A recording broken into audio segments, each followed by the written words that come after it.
Eu parto da simplicidade assim, que nem eu falei antes. Eu, quando pego alguma coisa, eu vou fundo. É dedicação, é persistência. Então, tudo que se vai fazer tem que ter persistência. Eu sempre fui uma pessoa assim, muito trabalhar. E sempre ouvindo das pessoas assim, até dos médicos, tem que trabalhar menos. Tem que dar uma segurada. Mas eu amo o que eu faço. Eu sou doido pelo que eu faço. É um Eu vício, amo né? e eu me embebedo disso. Eu digo às vezes assim, eu me embebedo de tanto que eu gosto.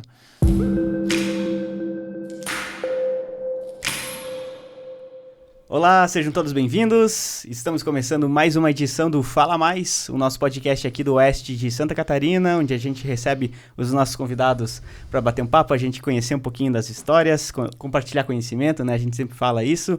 O Fala Mais, que é um oferecimento da Cicobi Valcredsul, do Mercado Marini, da Panificadora São Pedro, do restaurante Ligeirinho e da Marker Engenharia.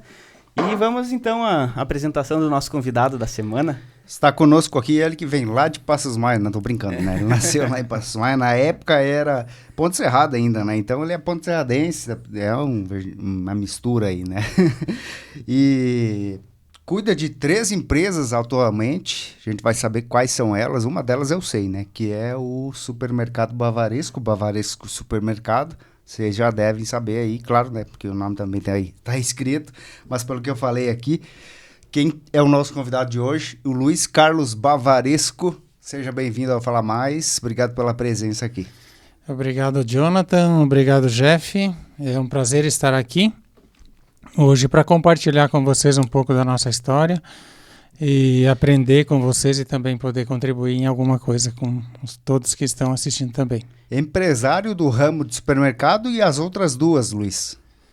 Duas empresas. Então, desde o ano 92 a gente vem com o supermercado, hoje é Atacarejo, no caso, é Bavaresco Atacarejo. E lá pelo ano 11, eu acho que a gente começou com a confecção, né? 2011. Hoje é Bavaresco Modas.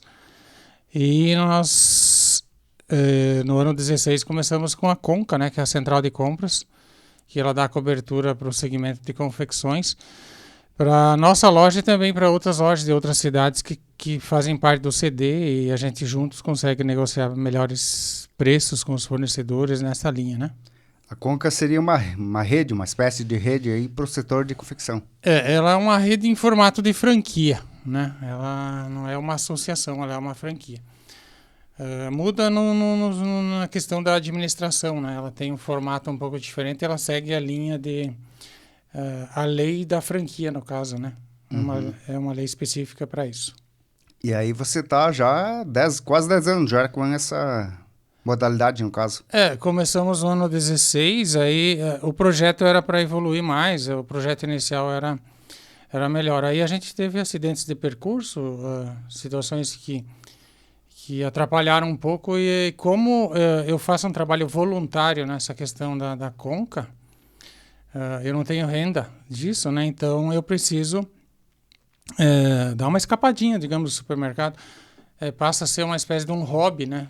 Eu gosto de conversar com os outros empresários, visitar os empresários, e então tem que dar uma escapadinha, né? Então, até porque ela não tem condições ainda de pagar salário, coisa dessa natureza, então eu digo que eu faço um trabalho voluntário nessa linha. E a nossa loja, a Bavaresco Modas, ela acaba sendo beneficiada, né? Pelo fato de conseguir também comprar melhor em virtude disso, né? Sim, Pois porque acaba sendo associada, né? Ela é uma associada. E eu queria voltar um pouquinho nessa questão de conceito, porque você falou que faz um trabalho voluntário, tu tem isso como uma espécie de filosofia, um gosto que você tem, e não é de hoje, né, Luiz? Porque você foi presidente da CDL, né? Foi diretor distrital, né, da CDL, que são as CDLs da região, no caso, né? Na verdade, é o Conselho Estadual Sim, mas das CDLs, que abrange várias CDLs, né? Ponte Serrada, Faxinal, Xanxerê, né? Enfim, esse distrito, no caso, né? Isso, eu representava 8 CDLs. E era também um serviço voluntário, né? Você não recebia remuneração, né? Então, isso comecei no ano de 2000, quando a gente saiu do aluguel, que é ali, a gente tinha ali em frente a Santa Luzia. Até então tinha uma funerária, hoje tem o ímpar ali naquela sala, né? Então nós pagávamos aluguel ali. A gente saiu lá do sítio, começamos lá no sítio, o mercado pequeno lá. O mercado começou no sítio. Começou no sítio, onde o pai morava, né? Ali é uma história longa, assim, que a gente pode falar depois também, mas então, começou ali. Aí, quando a gente conseguiu construir a unidade que é nossa hoje, ali no terreno que era do Faquinello, em parceria com o Faquinello, naquela época, então, a gente passou por uma sala bem ampla na época. Para Ponte Serrada era uma sala enorme, hoje já é pequena. E eu sentindo essa necessidade de poder de compra, eu comecei a visitar outros lojistas, conversar. E até foi o Lang de Faxinal dos Guedes o primeiro a aderir à ideia, depois veio o Arvoredo de Xanxerê, e assim a gente foi sucessivamente crescendo, aonde a gente começou a Aliança Supermercados. Fui eu o mentor da Rede Aliança. Né? Comecei o projeto no ano de 2000. Em 2004 nós conseguimos, digamos assim, efetivar a gestão dela. Aí já ter um CD, já poder receber mercadorias, ter funcionários. E aí ela vem evoluindo. Hoje a sede é em Chapecó. Então, desde o ano de 2000, já são mais de 20 anos que a gente trabalha nessa questão de centrais de compras, né? E daí no ano, eu acho que no ano de 2007 ou 2006, por aí, que fui convidado, então, para ser presidente da CDL, coisa que eu nunca sequer tinha participado de uma diretoria, sequer da CDL. Não tinha relação direta com a entidade até então? Era só sócio, mas assim, da diretoria, coisa assim, não participava. O saudoso Celso de Gregori que me procurou na época e disse, você é o cara, você tem jeito para isso, nós acreditamos em você e tal. Uhum. E eu lembro, inclusive, que na minha posse, meu Deus, quando me entregaram um microfone para falar, soava tudo, cara, a vontade era jogar o microfone, né? Cara, um nervosismo terrível. E esse foi o desafio, daí você ser melhor que você mesmo, né? Ter que ser persistente, lidar, não, eu vou conseguir, eu vou fazer melhor. E daí comecei com isso a ter entrevistas em rádios, e aquela época era muito forte isso, né? Uhum. Então, aí a gente foi se desenvolvendo e foi trabalhando. E eu sou uma pessoa, assim, que quando eu ocupo um cargo que eu tenho na minha mente, assim, que eu estou tirando a vaga de alguém, e eu tenho que dar o meu melhor. Se eu assumir isso, eu tenho que fazer o melhor. E eu diria assim para vocês que eu às vezes exagerava na dose, eu ia muito a fundo. Uhum. Às vezes acabava deixando a família de lado, deixando as empresas, na época era a empresa, mas enfim, foi muito valioso, aprendi muito, foram 3 mandatos, eu acho, como presidente, se eu não me engano. E outros de diretoria, como vice, enfim. Foi um período longo ali. Daí fui eleito, então, para representar uma das cadeiras da FCDL, que é o Conselho Estadual. Aí foi um avanço muito grande, porque a gente aprende muito, né? Se está com pessoas, assim, importantes a nível estadual, desde governador, enfim... É uma situação muito importante. Então, sou muito grato a isso, aprendi muito e é uma coisa que me marcou bastante, né? Uhum. Mas aí chegou um período ali que eu já estava tendo alguns problemas de saúde, já estava tendo que me medicar, aí o excesso de atividades e tal, aí por orientação médica também eu dei uma desacelerada, tirei o pé. Mas hoje eu trabalho assim com as centrais de compras, mesmo que são ligadas ao supermercado e à loja, né? Então, a Conca, no caso, sou eu o gestor dela, uhum. Né? E já a Aliança, ela tem o CD em Chapecó. Eu trabalhei na diretoria ali, nos processos de compras ali por desde a montagem, né? O início, esses primeiros 4 anos aí que eu corri atrás de visitar os lojistas e tudo, pegava o carro, combustível, tudo, ninguém me ajudava, eu ia de livre e espontânea vontade. E aí trabalhei mais um período aí na gestão, até o ano 9, 10, eu acho, também. Daí hoje quem trabalha são outras pessoas, né? Mas tem uma equipe muito boa, bem montada, então a gente está bem representado nessa questão. A Rede Aliança ela engloba supermercados de Santa Catarina e outros estados também? Não, ela é só Santa Catarina porque ela tem uma licença estadual pelo governo do estado, que é um regime especial, onde as mercadorias podem e devem, na verdade, sair do CD no mesmo preço que ela chega, né? Então ela não tem tributação, mas para isso ela tem uma legislação e tem que ter o aval do governo do estado. Então hoje, para colocar um novo supermercado, por exemplo, como sócio, tem que encaminhar toda os papéis via o contador da aliança para o governo do estado. O governo do estado tem que avaliar e ele tem que dar o aval para nós poder emitir notas para essa loja e aceitar ele como membro do grupo. E como que funciona para o supermercado que é associado? Por exemplo, o supermercado compra a mercadoria da aliança, é isso? A aliança compra do fornecedor. Sim. O foco é a indústria, né? E carga fechada. Normalmente é nesse sentido. Então, toda terça-feira tem um comitê de compras que é formado por um gestor e por lojistas, eu diria lojistas, supermercadistas, e ali é definido toda a estratégia da semana, né? Inclusive, hoje é segunda, né? Amanhã é o dia da reunião. Então, ali tudo é definido, as pessoas que trabalham no escritório lá, eles montam uma planilha de compras, passam para todas as lojas fazem os seus pedidos, e esse pedido é formado como um pedido mãe que vai para a fábrica, né? Vai fechado a carga, né? Aí quando chega no CD, já sabe para as lojas, para cada uma que vai, já é separado e encaminhado para as lojas. Então tem o caminhão que faz a distribuição e tem pessoas que também puxam lá do CD, né? Com o caminhão próprio, no caso.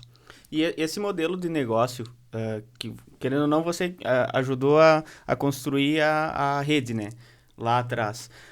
Você consegue mensurar, assim, como é que era antes de existir a rede pro teu negócio e como é que foi com a implementação da rede, o quão mais competitivo você conseguiu ficar, os colegas que integraram a rede também?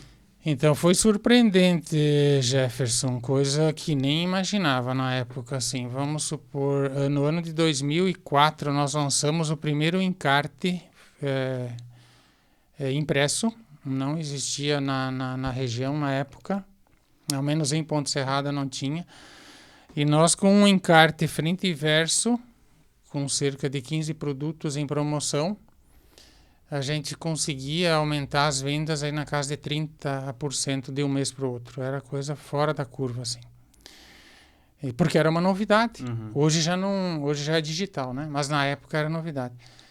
E daí foi evoluindo, né? Aí os outros mercados foram produzindo encartes, daqui a pouco já 30 promoções já não atraía. Aí passar para 60, para 100, para 150, para 200, depois foi recuado um pouco. E, enfim, o mercado vai se modelando. Mas o que eu posso te dizer hoje? Eu não me vejo sem a central de compras. Hoje unidade única, sozinho, com o poder de compra que eu tenho, eu sempre digo para os amigos assim mais próximos que se não fosse a Rede Aliança, eu não sei se estaria com as portas abertas hoje, viu? Porque ela foi muito importante, ela é muito importante ainda. Mas o cenário está modificando, ele vai se modificando e a gente tem que tentar entender ele e se adaptar, né? Isso por uma questão, claro, meio que óbvio, da demanda, né? Da quantidade de produtos que a rede compra e consegue barganhar preço, né? Coisa que um mercado sozinho não conseguiria, o fornecedor que entregaria para o mercado único, a quantidade seria bem menor e o preço seria diferente. Sim, porque vamos supor assim, muitos produtos você não tem acesso à indústria como loja pequena ou média, no meu caso, né? Não sei se dá para considerar pequena ou média no cenário atual. Mas a gente, na época, em 2004 em diante, ali, a gente teve uma evolução muito grande. Nós chegamos a ser líderes de mercado por alguns anos, aí fomos reconhecidos até pelo movimento econômico municipal. Mas aí, como nós também não fizemos investimentos estruturais, digamos assim, a gente foi perdendo o mercado também, e os outros foram evoluindo, né? E também foi se modificando aí a questão das redes mais regionais hoje, né? Antes a gente só ouvia falar em redes de um dono, assim, com muitas lojas ou várias lojas, mas em Florianópolis, São Paulo, Sim. em centrais maiores. Aí isso hoje se criou redes regionais já de donos únicos, né? Mas naquela época era muito importante as centrais de compras e existia muito naquela época. Nós chegamos a ter em Ponte Serrada, na linha de supermercados, assim, acho que umas 5 mercados ligados a centrais de compras que eu me lembro. Sim. No Tinha passado, muitas, né? né? Já existia, no caso, né? Essa é uma pergunta também que fica. Na época, quando você foi um dos mentor ou um dos mentores aí da Rede Aliança, existiam outras redes que trabalhavam com o mesmo objetivo, né?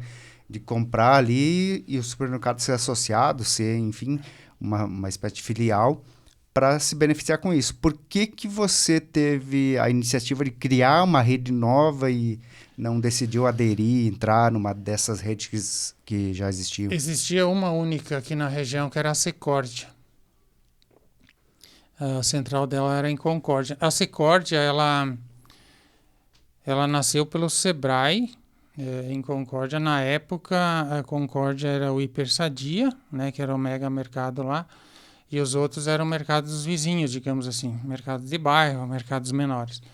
Então, houve uma iniciativa do Sebrae na época em reunir esses mercados menores, que na época entrou Zate, Passarela, vários que hoje são mais fortes. E começou esse trabalho com a Secórdia. Aí eles resolveram expandir fora de Concórdia. Daí foram para Ipumirim, Seara, tal. Quando eu soube que eles abriram para fora, eu fui procurar e já não tinha mais essa vaca. Porque era para um mercado só. Então já não tinha essa vaca. Então eu não tinha outra opção, eu tinha que criar uma nova rede, né? Sim. E tanto que depois, com o andar da carruagem, a gente ganhou o mercado, cresceu e fomos procurados pela Secórdia para fazer uma união, uma junção das duas centrais de compras. E foi feito, na época, o acordo, e nesse acordo a Secórdia tinha que deixar de existir, a marca Secórdia, tanto que ela deixou de existir. Sim. Né? Mas aí alguns membros da Secórdia recuaram, né, de Concórdia, que eram de Concórdia, e eles criaram a rede Mais Compras, acho que foi. Criou um nome assim, não lembro se é Super Mais Compras ou Mais Compras, mas existe hoje uma central de compras que é a antiga Secórdia, né? E aí depois foi uma crescente, né? Aí nós somos o primeiro mercado ou o segundo, né?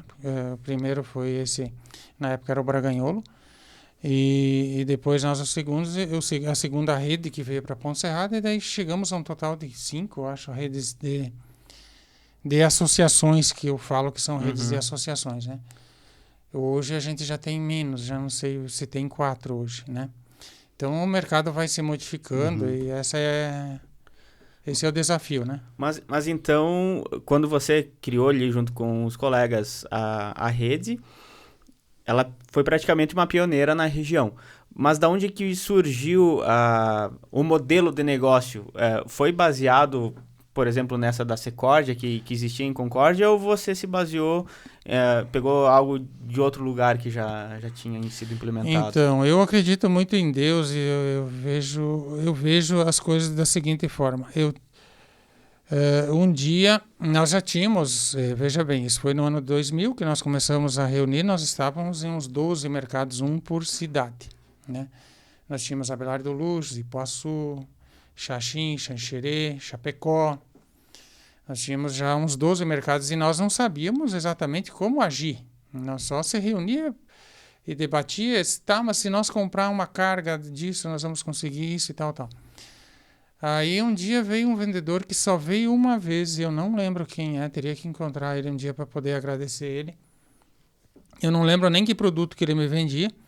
E eu falando para ele assim, nós temos uma central de compras, nós queremos trabalhar assim, papapá. Ele disse, acho que eu tenho uma ideia para ti. Ele puxou um folder da pasta dele e me entregou. Era a rede Super Passos de Passo Fundo.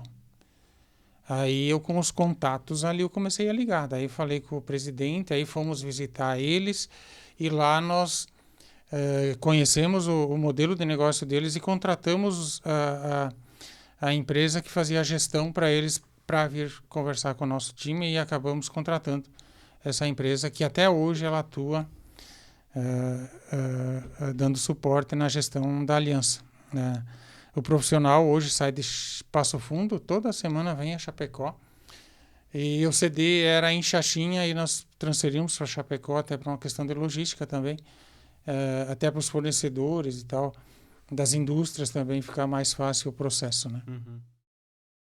Luiz, há quanto tempo que o mercado já existia quando a rede foi criada?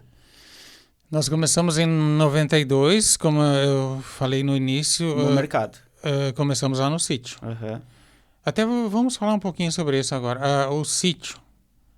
Pois Depois eu te queria respondo tocar pergunta. nessa questão, porque eu lembro do Bavaresco, que era uma Kombi, cara. E era itinerante. O teu pai saía vender salame, esses produtos embutidos, né? Não sei se era fabricação própria, se vocês faziam na época. Sim. Mas conta um pouquinho dessa história que tem. Então, o pai, ele foi bastante empreendedor, né? Ele é bastante trabalhador, empreendedor, com a simplicidade dele, com pouco estudo, mas ele abriu os caminhos, eu diria assim. Pois bem, ele trabalhava na Madeireira Bahia, na serraria. Aí ele foi convidado, se eu não me engano, a participar da Feira Livre que tinha na época, né? Que era de produtores rurais. Ela ficava ali em frente onde hoje é o Centro dos Idosos, próximo à rodoviária ali, era a Feira Livre. Eu lembro na época era o Rocha que participava, o pai e mais um de Passos Maia. Acho que eram 3 produtores que faziam uma vez por semana a venda no período da tarde ali de produtos coloniais. E daí ele fez curso de tudo que você imagina de derivado de suínos. Ele fazia mortadela, fazia presunto, queijo, morcilha, tudo que se imaginar, defumados, copa, tudo que era derivado de suíno ele fazia cursos e ele aprendeu a produzir. E daí ele começou a produzir, a mãe e toda a equipe lá no sítio, né? Vocês tinham criação já na época ou foi a partir disso? Nós comprávamos os suínos normalmente dos produtores, né? Então, aí ele tinha uma Kombi, daí depois ele comprou uma Toyota, e assim foi, daí nós íamos, é uma história longa ali. Mas daí isso deu certo, e na época tinha a Madeireira Bahia, que tinha as casas do lado, assim, ali atrás do antigo bailão do Kiko, hoje ali onde mora o Kiko. Eram lá, formato de V ali, tinha todas as casas de madeira. Aí a Madeireira Utopia, que era mais lá para dentro, lá tinha também bastante moradores lá. Então esse povo bastante ia comprar lá os produtos, né? E ele vendia na Feira Livre e tal e tal. Aí eu fazia a faculdade de Ciências Contábeis e era contratado do Banco do Brasil. Então, eu estudava à noite, ia para Palmas toda noite e de dia ficava no banco trabalhando. Então, aí terminou o contrato, né? E eu já estava quase me formando na faculdade e eu digo, o que eu vou fazer agora? Né? Vou trabalhar no quê? Uhum. Vou ter que inventar alguma coisa. Aí eu comecei a empreender, as pessoas iam lá para comprar o salame e os derivados de suíno e eu começava a vender arroz, feijão, fermento, banha. Na época não tinha tanta variedade de coisa quanto tem hoje, né? sabão e assim fui. Soda, ia vendendo produtos junto, né? Aí a gente tinha um galpão de fumo lá, que daí a gente parou de produzir fumo naquela época, eu ia lá, despregava umas tábuas lá, lavava, lixava com umas lixas que o pai ganhava da Madeireira Bahia, tudo com muita dificuldade. Dava uma lixadinha nelas, ia lá e pregava uma, fazia uma prateleira, fazia outra, e assim foi construindo. E daí chegou um período ali que tinha os sábados de início de mês, assim, que a gente trabalhava até as 10 da noite. Só podia atender um cliente por vez. Era tão pequeno que só podia entrar um cliente por vez. Entrava de frente e saía de costa. E dava fila de gente. E o pai, naquela época, a Kombi, enquanto eu vendia para um, ele pegava a Kombi e entregava. E voltava, o outro ia levar. E daí que a gente via aquela sala vazia, que era o antigo Panela Cheia, ali, e daí comecei a negociar com o pessoal de Joaçaba, que são até hoje, eu acho, os proprietários do prédio ali. E consegui, na época, para mim, uma coisa muito importante, eles me deram 1 ano de aluguel grátis, só para mim fazer a reforma da sala. Pintura, e os vidros quebrados, e reformar o prédio externo e a sala, né? Mas 1 ano de aluguel grátis, isso ajudou bastante. Isso, então... para a tua pergunta que tu veio antes, desde a fundação da rede, comecei no ano de 2000, foram cerca de 8 anos, de 7 a 8 anos esse intervalo, né, que a gente vinha também numa evolução. E naquela época eu sempre falo que era muito mais fácil empreender do que hoje. Não se tinha também a tecnologia que se tem, se corria muitos riscos, a gente perdia mais, a gente era mais exposto, né? Hoje a gente tem toda uma proteção maior. Aí se você me perguntar assim, Luiz, mas tu voltaria ao passado nessa questão? Não, jamais. Porque hoje a gente tem sistemas, a gente tem controles. Tem, né, mais facilidades, né? É. Nesse sentido de... Imagine você, Jonathan Jefferson, quando chegava o vendedor para vender naquela época para nós, tu tinha que te levantar da tua cadeira onde tu estava atendendo ele e ir lá na área de vendas, no supermercado, contar quanto tinha do produto, imaginar que você ia vender tanto. Tu não tinha um controle ali, uma planilha tudo com no números. Chute, né? Hoje eu fico pensando como é que a gente conseguia, cara. Era uma coisa muito louca. Por exemplo, chegava o vendedor de arroz ali, feijão, tu ia lá contar quantos sacos tinham, sim, estimar mais ou menos o que ia vender. Imaginar o que ia vender, conversar com os funcionários. Tá? Hoje tem tudo no computador, né? Uma facilidade. Então, nesse aspecto também evoluiu bastante. Muito bom. Mas eu queria juntar essa primeira pergunta justamente para entender. Meio que você já respondeu, Luiz, mas falar mais especificamente. Então, beleza, foram 8 anos trabalhando dentro do mercado até esse insight ali de criar a rede, né?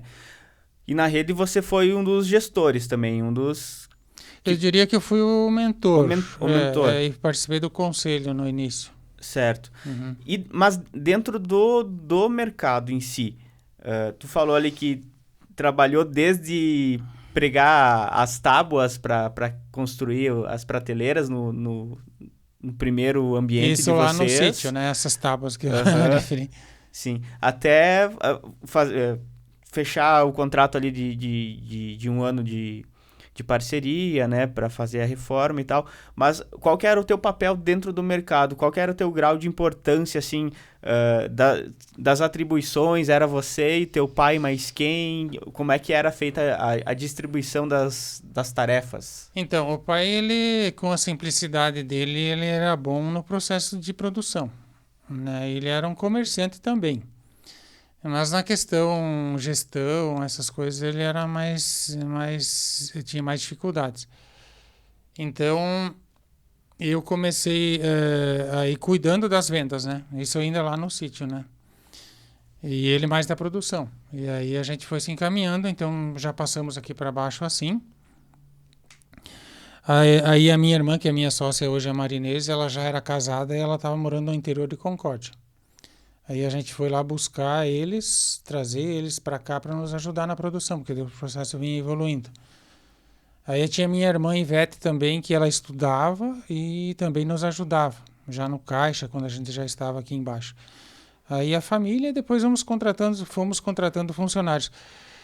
Na época contratamos a Neiva, até é importante lembrar a trombeta, até para parabenizar ela, está até hoje conosco. Então, há 30 ou 31 anos, né? No mercado tem 32 anos, ela tem 30 ou 31 anos de casa já. É a primeira funcionária. Eu não sei, acho que foi a terceira. Eu lembro que tinha uma irmã do Tisato na época que trabalhava com nós. Mas é a única funcionária, no caso daquela época, que permanece. Nós contratamos ela aqui, já no endereço aqui em frente a Santa Luzia. E ela saiu por uma experiência, trabalhar numa outra indústria, acho que de 1 ano, coisa assim. Ela não se sentiu confortável e voltou e está até hoje com a gente. Uhum. E para fazer essa migração, ou melhor dizendo, uma evolução, né? Começou com um negócio que era 100% familiar. Então, era você, teu pai, tua mãe, as irmãs. E para contratar o primeiro funcionário e depois expandir, chegar num quadro de funcionários grande, como é que foi esse processo, tanto o processo das contratações e de fazer com que as pessoas assimilassem o que vocês faziam no dia a dia sem precisar que ninguém lhes dissesse, e agora vocês tinham que delegar funções para outras pessoas, né?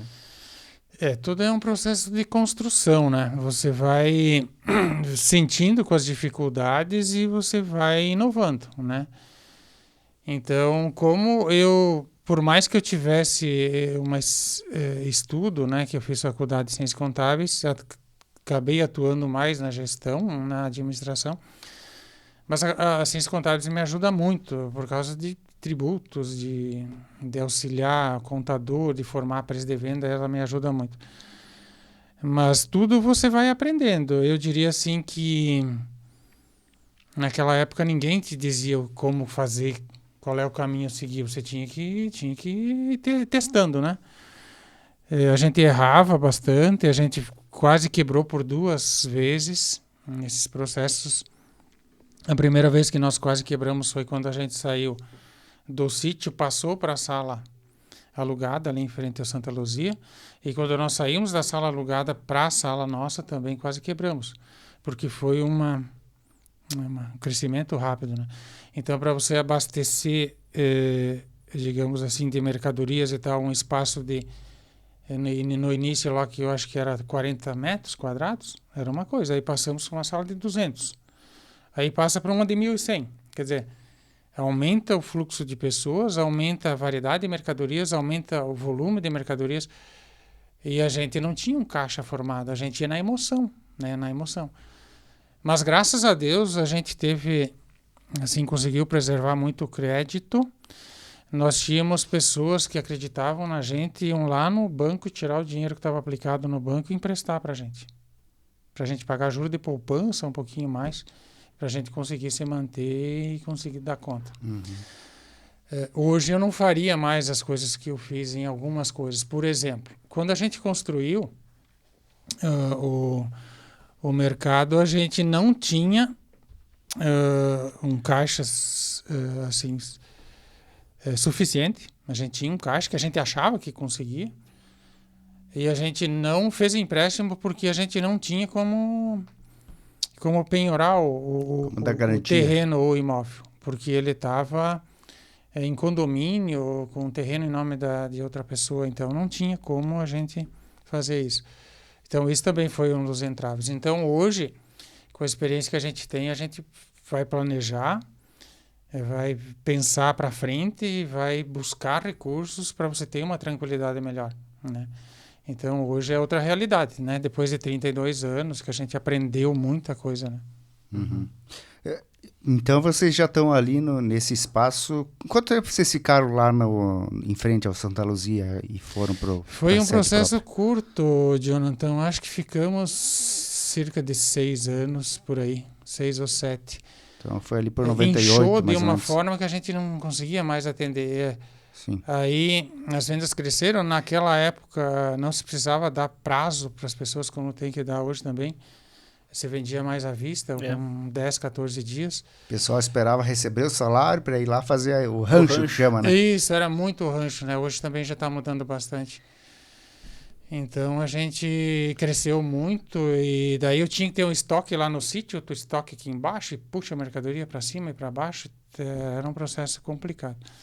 Então, mas trabalhava muito também. E Assim, foi um negócio orgânico, não foi nada planejado. Quando vocês entraram lá, vocês não pensaram assim, daqui a tanto tempo a gente vai ter uma sede própria ali, um espaço maior, que vai funcionar diferente daqui. Sem planejamento nenhum, só na emoção. Só na emoção. A gente foi indo Então, quando a gente passou para a sala aqui alugada, aí começou os clientes a pedir novos produtos do que pediam lá no sítio, no caso. Aí você tinha que aumentar o mix e também a sala era maior. E de repente chegou um momento ali que você tinha um X para pagar de boleto, você não tinha nem a metade para pagar. Então isso tirava o sono, era bem preocupante, né? Aí, como eu já trabalhei no Banco do Brasil, eu tinha conhecimento dentro do banco, fui lá conversar com o gerente do banco. Tô com esse problema, né? E o cara falou, não, eu te arrumo um capital de giro para tu pagar em 24 vezes, aquela vez acho que era. Só que como a empresa ainda estava no nome do pai, eu acho naquela época o pai tinha que assinar, né? Aí o pai teve um problema histórico com a família dele aí, que perdeu para o banco a terra e tal. Aí nem pensar. Deus o livre. Aí o cara do banco falou assim, mas e a tua mãe assina se tu conversar com ela? Eu acho que sim, deixa eu falar com a mãe. Daí a mãe assinou e mais o meu cunhado e outras pessoas ali conseguimos. Sem o pai saber.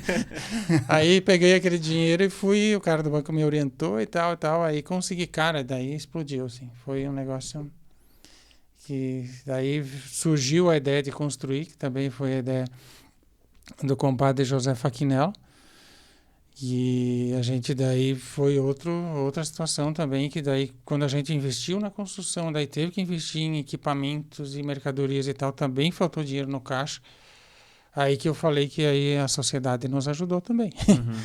As pessoas que tinham dinheiro aplicado, emprestavam pra gente e tal. Mas graças a Deus conseguimos pagar todos com juros e tudo. Levamos 10 anos para pagar todo mundo. conseguimos. Mas hoje tá tudo em dia, né? Graças a Deus. Você falou do fluxo de caixa ali, né, cara?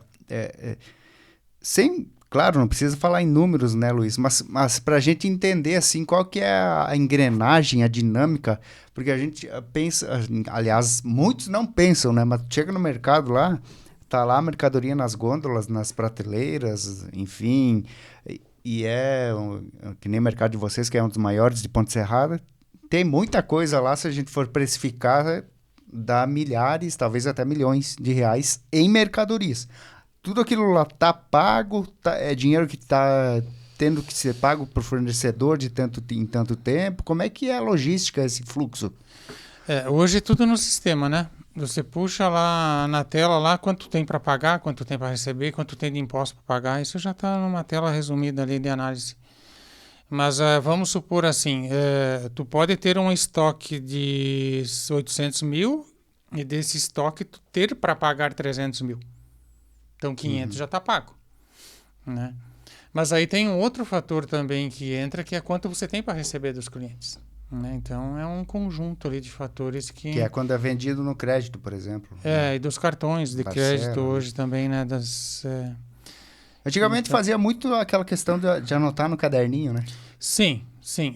Hoje faz isso ainda? Não, hoje ele é no computador. O cliente assina é uma espécie de uma promissória, que é uma segunda via, que o próprio cupom, emissor de cupom fiscal ali, a hora que você vai fechar a venda, você vai definir se é a forma de pagamento, né? Se é à vista, se é cartão ou crediário. Quando você definir o crediário, você vai identificar o cliente e ele vai trazer já para o cliente assinar um recorte ali, o cupom e mais esse recorte, que é uma espécie de uma promissória que tu assina e arquiva para ter o controle depois. Mas essa modalidade de crediário, ela é forte ainda? Tem bastante gente que procura esse tipo de Não mais muito. A gente tem a clientela já bem antiga, mas não é mais tão procurado. Evoluiu muito, né, as questões dos cartões, né, hoje. Então, A gente ainda pratica isso por a gente ter uma unidade única, ter uma gestão familiar, a gente pratica e até abre alguns cadastros, né? Com muito critério e análise. Mas é um cenário que também vem se modificando. Mas o cartão de crédito, tu acho que facilitou muito em relação à inadimplência, né? A minimizar o índice de inadimplência, né? A venda no cartão de crédito, né? Embora, Então, claro, você vai ter um custo maior ali, vai jogar pro cliente, né? No fim das contas, ele que paga. Eu diria assim para vocês que hoje para os bancos está muito mais favorável que quando eu trabalhava no banco. Eu vou dizer por quê. Naquela época o banco fornecia o talonário de cheques e você emitia o cheque de um valor X, mas o banco não tinha nada sobre isso. Ele não tinha rentabilidade. Hoje não.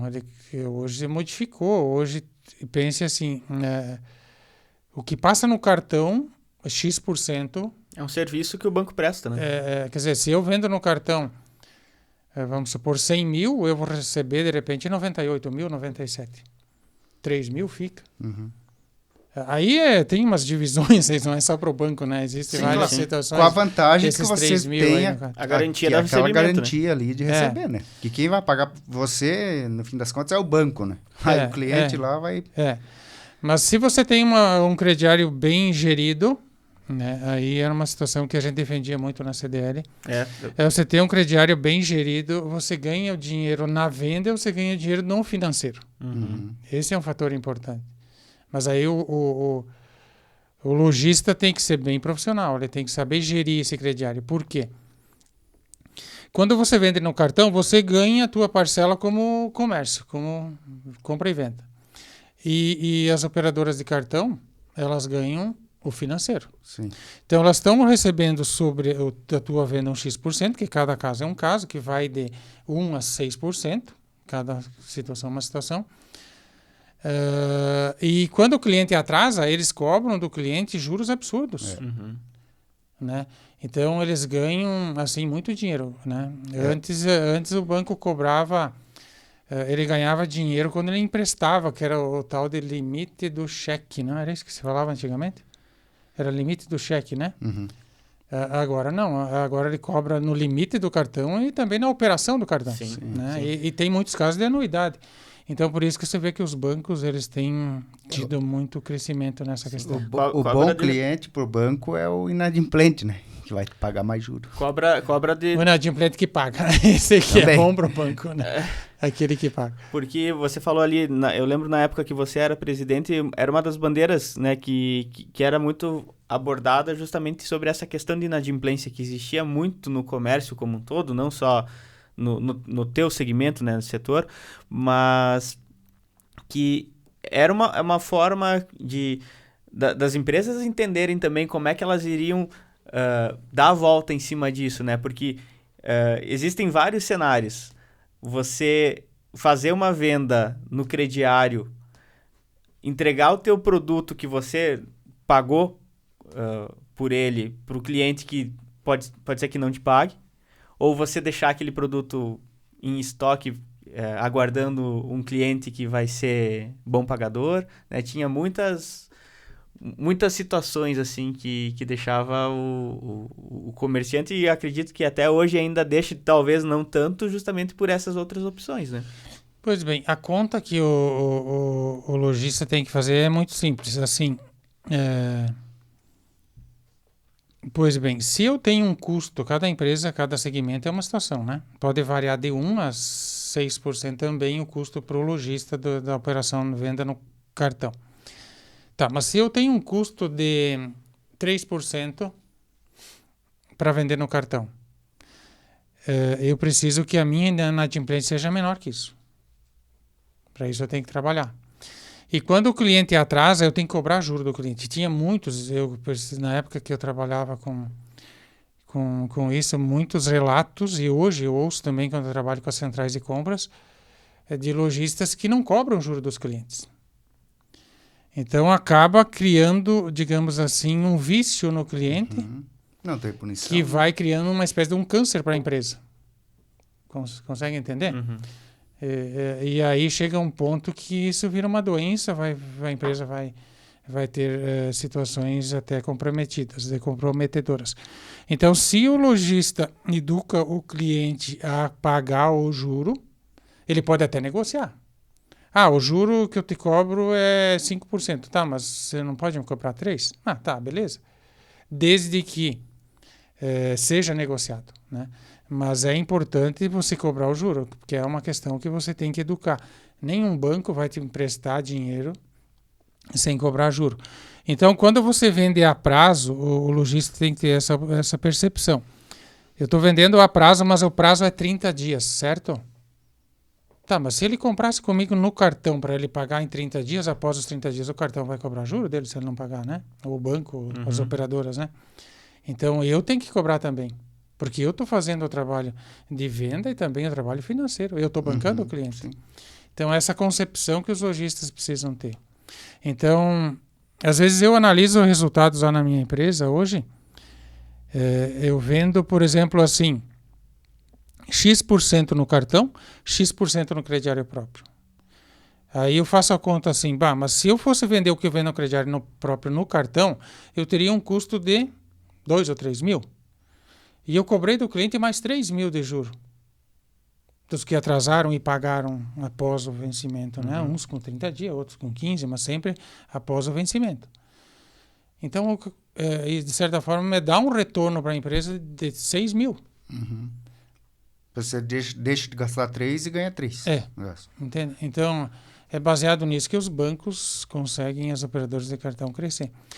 Só que o cenário vem mudando e não compete a nós. Nós temos que dançar a música, diria assim. A gente vem percebendo que gradativamente vem o percentual de venda no cartão subindo, né? Subindo. Principalmente no crédito, né? Nesse detalhe eu não analisei. Até porque eu teria que analisar. Hoje é muito fácil o cartão de crédito, né? Você conseguir o crédito, né? Tem operadoras assim que exigem o mínimo de critério, tem o mínimo de critérios para conceder o crédito, né? Então, por isso Sim.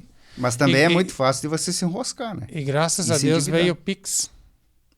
Graças a Deus veio o Pix. Senão a nossa venda no cartão ia ser maior. Sim. O Pix é a vantagem que você não tem custo, né? Por enquanto. Hoje não.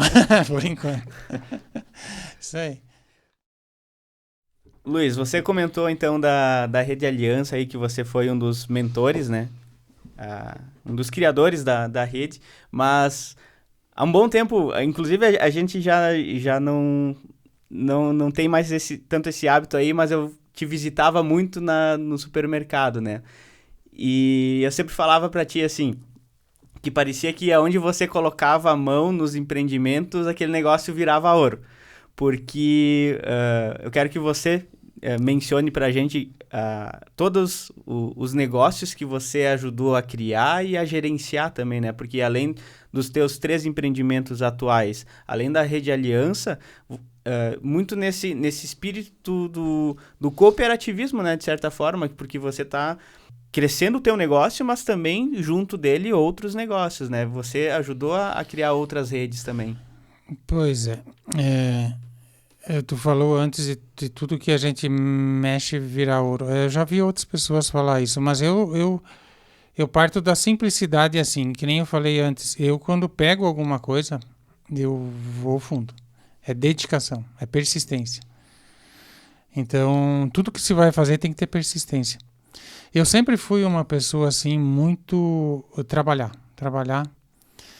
E sempre ouvindo das pessoas assim, até dos médicos, tem que trabalhar menos.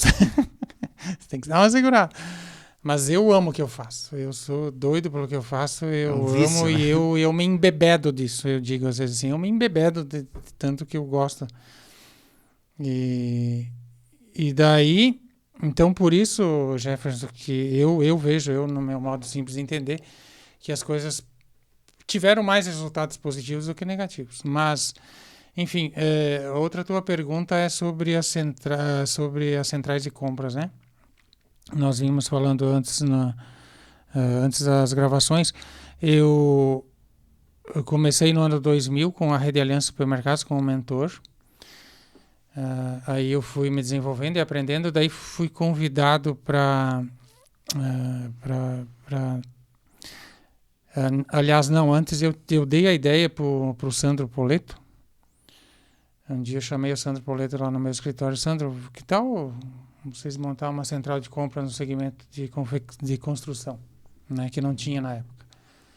Aí o Sandro me pediu como é que funcionava e tal, daí eu contei.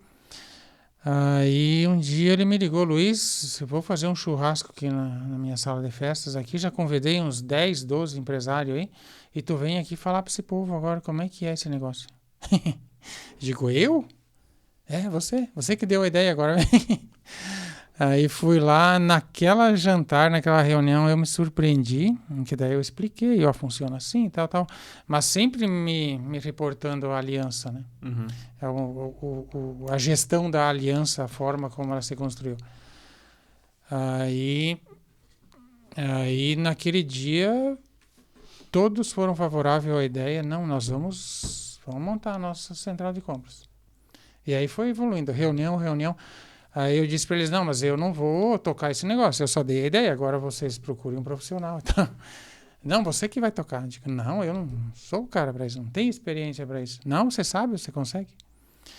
Aí eu me desafiando, né? Aí fomos fazendo reuniões à noite, começamos em Faxinal, fomos para Xaxim, hoje já está em Chapecó, CD.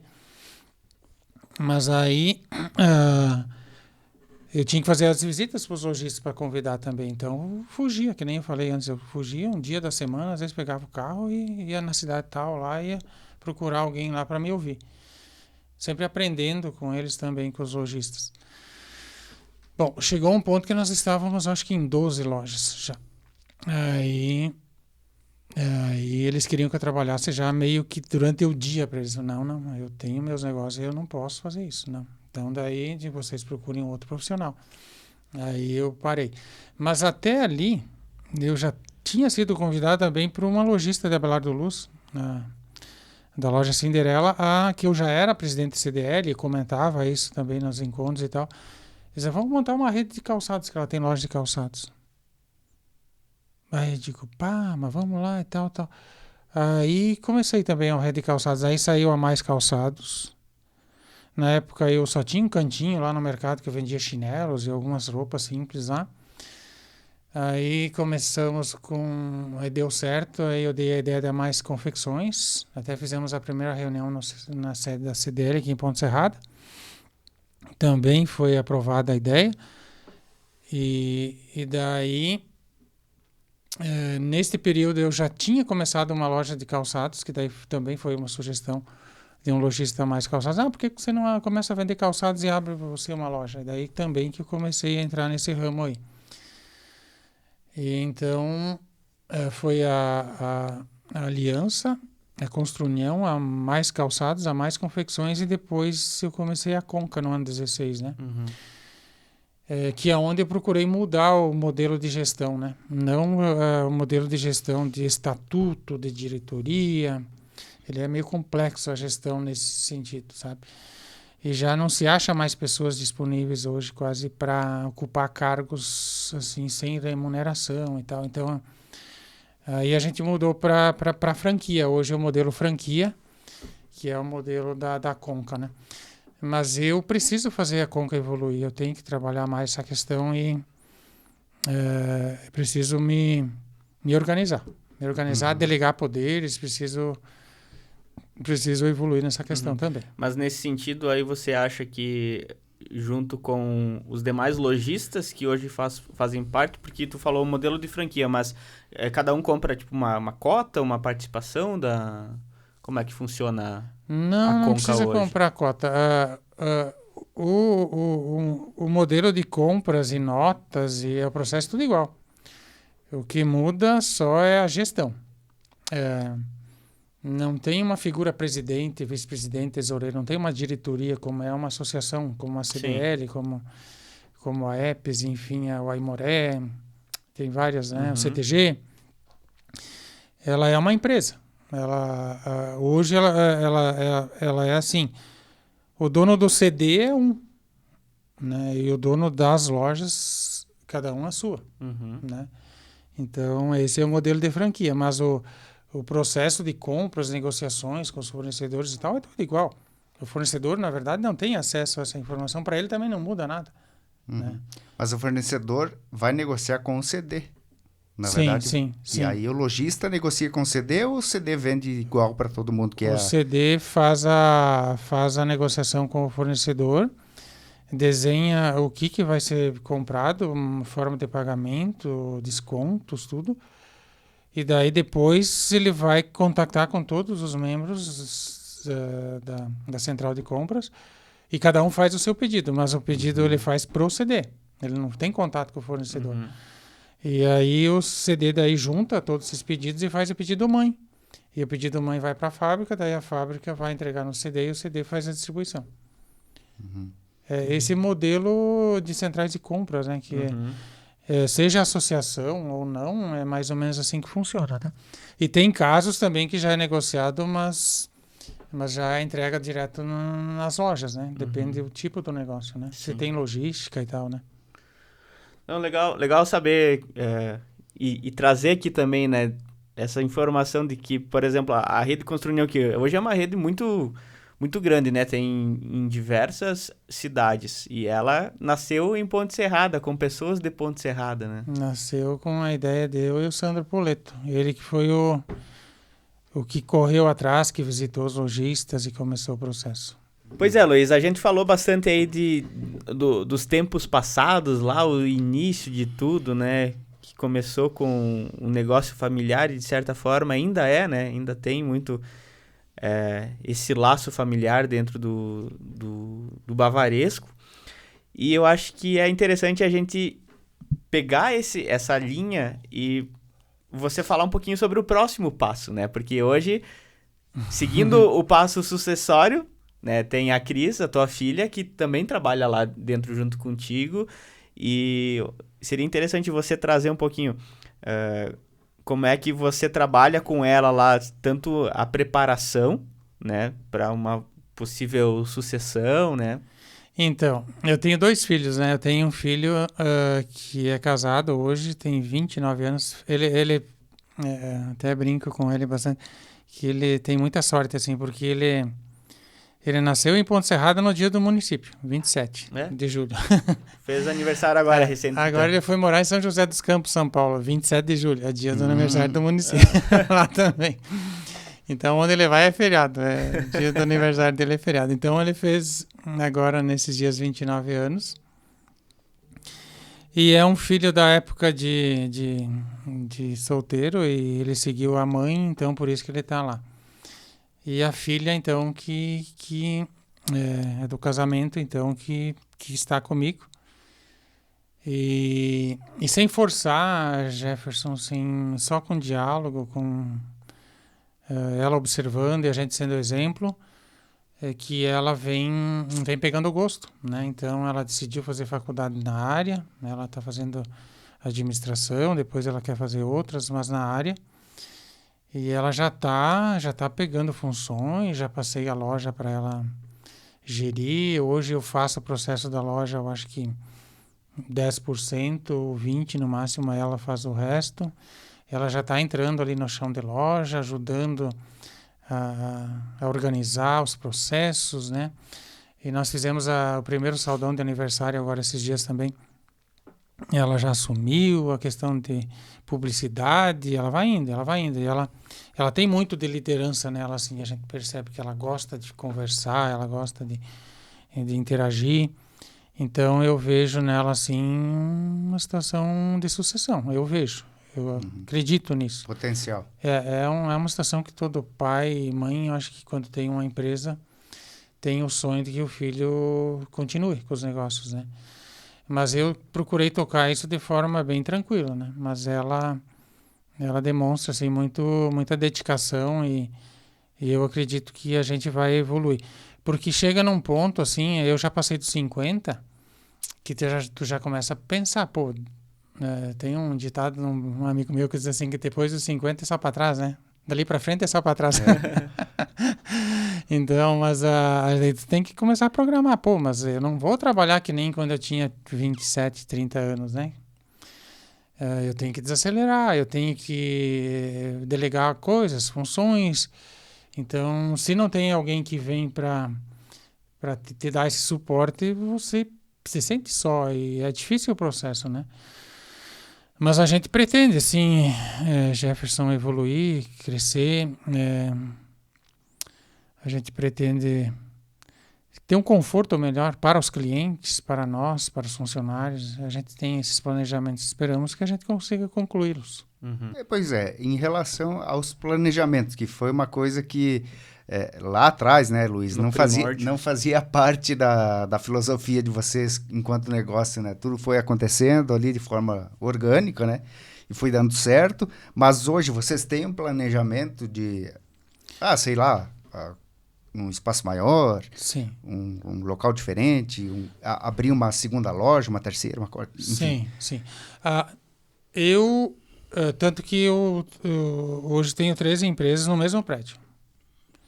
E eu tenho na minha mente, assim, desde 20 anos atrás, eu acho, quando eu comecei a Aliança, eu pensava comigo assim, eu não quero ter várias empresas em vários municípios, principalmente naquela época, né? A correria, a gestão, pessoas, era um negócio que você não acreditava que dava certo. Até porque não tinha sistemas, computadores que davam o suporte que hoje tem. E então, por isso que eu pensei assim, como a cidade tem uma população limitada, eu vou ter mais que uma empresa, mas em segmentos diferentes, né? Como tem outros empresários na cidade também nesse sentido, né? Então, eu não tenho planejamento, com a idade que eu tenho hoje, de construir novas lojas em novos municípios, porque é muita correria, é difícil pessoas, por mais que você tenha processos que te ajudem, precisa das pessoas também. Então, a gente está enraizado em Ponta Serrada, por enquanto, né? A não ser que a nova gestão, se tiver, né, sucessores, aí tenham novas visões. Mas a gente, no ano 16, adquiriu um terreno, já está pago, está tudo certinho. E a gente pretende construir. Mas como a concorrência ela foi mais acirrada esses últimos anos, o cenário econômico, Brasil e mundo também teve complicações. Eu tive algumas situações particulares, aí teve situação de pandemia, então isso a gente vai adiando. Assim. Mas estamos tentando criar coragem, negociar com os bancos, buscar um jeito de fazer. Mas nós estamos numa situação que nós precisamos disso. Se for o caso, resgatar aquela galera lá de trás que emprestou o dinheiro, né, Luiz? A juro de poupança. Isso. Mas hoje a gente já está mais preparado, a gente planeja, pensa, e vai atrás e é lógico que sempre com medo que pode dar errado, né? Mas aí com um pouco mais de cálculos, com números, com histórico, né? E baseado nisso você consegue trabalhar melhor. Você falou da concorrência. Ponte Serrada teve uma situação bem particular, talvez outros municípios não evoluíram da mesma forma que Ponte Serrada evoluiu, principalmente no setor mercadista, né, Luiz? Inclusive, o horário de atendimento dos mercados, né? Foi uma coisa que se alterou, assim, de uns anos para cá, né? Antes, 6, 7 da noite. Era uma coisa inimaginável, né? Tinha horário comercial ali. Né? Era às 8 horas Hoje não. Da CLT e deu, né? Sim. Fechava 6, 6 e meia, 7 no máximo, assim, num pau brabo, né? Como diz o ditado. Mas hoje não, né, cara? Hoje vai mercado até 9 da noite, atende no domingo, enfim. O quanto que a concorrência ajudou também a evolução dos processos na tua loja especificamente e de que forma que ela impactou, assim, tanto negativa né, quanto positiva? Cara, é um processo, assim, por isso que ser empreendedor é uma situação constante, né? Não é só no início. Existe um ditado que diz que para você abrir um negócio é fácil, o difícil é fazer ele se manter e o mais difícil é fazer ele evoluir. Então é para poucos então você tem que estar se reinventando e se readaptando sempre. A concorrência ela é salutar e ela te faz repensar, e ela te faz criar novas metodologias, mas também ela faz você ganhar menos. Eu diria assim, imagine você uma pizza. E isso eu estou falando de todos os segmentos, não é só supermercado, mas Ponte Serrada é notório e falado por pessoas que visitam e passam em Ponte Serrada que tem muito mercado para a população. Mas tudo bem. Mas imagine você uma pizza dividida em 10 fatias. Umas maiores, umas menores, mas são 10. Então cada fatia é um mercado ou um supermercado. Aí chega um novo elemento ali e de imediato ele vem com um projeto assim, eu quero ficar com 40% dessa pizza. Os outros têm que ir. Cada um vai diminuir o tamanho da fatia dele, certo? Aí aumenta a competitividade, você tem que ser mais agressivo, você tem que reduzir lucros. Então, chacoalha bastante. E aí, graças a Deus, hoje, a gente tem processos, a tecnologia e tal, que consegue te mensurar que você ganha menos, mas tu consegue enxergar. Então, nós falamos antes da época que você ia lá, chegava o representante, tu ia lá contar quantos pacotes de farinha tinha e tal, para imaginar quanto ia comprar. Tu não tinha um controle, né? Então, se sumisse um fardo de farinha por algum motivo... Nunca ia saber, né? Não tinha controle. Então, hoje tem. Some, mas tu tem um controle, tu sabe quanto tu perde. Então, lá na planilha de despesas, lá na família de despesas, tem uma conta lá chamada percas. Que quando tu some a mercadoria, tu tem que fazer uma nota de perca e vai lá e tu vai computar como despesa. Então, a gente eu tenho 32 anos já de trabalho no segmento e digo para vocês, todo dia a gente aprende. E nunca vamos parar de aprender. E tem que estar sempre buscando novas alternativas, testando coisas e é por aí, não tem outro jeito. Em relação às margens, Luiz, também, novamente, não precisa falar em números, mas muda muito em relação à confecção, gênero alimentício, as margens se diferem, assim, a um percentual significativo? São dois cenários diferentes. Você precisa, vamos supor assim, no segmento de supermercados, tu tendo um estoque X, tu consegue vender esse estoque no mês. Normalmente, é perto disso. Eu tenho um estoque de 500 mil, eu consigo vender 500 mil no mês. Lógico que a margem de lucro também é menor. Ela fica hoje ali... Existe uma diferença de margem e markup, né? Porque são as bases de cálculos diferentes ali. Mas falando em margem, aí hoje no segmento de supermercados, aí na casa de 25 a 28. Isso fazendo uma média, né? Os especialistas falam que o ideal é 28. Isso pegando no final do mês ali quanto você vendeu e quanto você pagou para os fornecedores. Isso que também a tecnologia hoje traz, né? Coisa que a gente não tinha antes, né? Então, o segmento de confecções, tu consegue vender aí, tem gente que consegue vender 50%, 60% do estoque no mês, mas é só os muito bons. Mas a média aí na casa de 30% você consegue vender. Então tu tem que ter um capital maior, parado de certa forma, para ter muitas opções, porque são giros pequenos, né? Tem produtos que às vezes tu vende 2, 3 meses no ano e depois fica parado, né? É sazonal. Mas a margem de lucro é bem maior, né? Eu não sei te dar com precisão hoje, mas falando de markup aí na casa de 100%, markup, né? Lógico que às vezes tu vai falar para um leigo, uma pessoa que ela nunca teve loja, nunca estudou sobre o assunto, você falar para ela de um markup de 100%, ela vai dizer, eu quero ter uma loja. O negócio é o melhor do mundo. Mas faça a conta de tudo depois, para tu ver quanto sobra, né? Então, as primeiras impressões, elas às vezes fazem as pessoas começar um empreendimento, mas aí depois vem as questões de realidade, né? Sim. E você falou em relação às perdas. o gênero alimentício, a gente sabe que tem muitos produtos que tem o tal do prazo de validade, né? São perecíveis. Principalmente os lácteos ali, produtos refrigerados, né? Tem muita perda em relação a produtos assim, leite, iogurte. As próprias verduras, né? Tem. Tudo isso é gestão. Aí que entra a questão gestão, né? Tudo isso também é calculado hoje, né? Vamos supor assim, hoje já tem especialistas que falam que você tem que fazer isso diariamente ou semanalmente. Nós estamos fazendo mensalmente. Você fazer um levantamento que tu tem no estoque que tu tem no sistema. E essa diferença tu tem que fazer uma nota de perda. E aí a gente acompanha mês a mês isso, né? Mas é bastante perca. E aí tudo é negociação. Tem fornecedores que fazem a reposição, tem fornecedores que não. Vamos pegar assim as grandes indústrias, Aurora, Perdigão, Seara, Coca-Cola, Ambev. Não, ninguém faz troca. Ninguém faz. Venceu, vai ter o problema, né?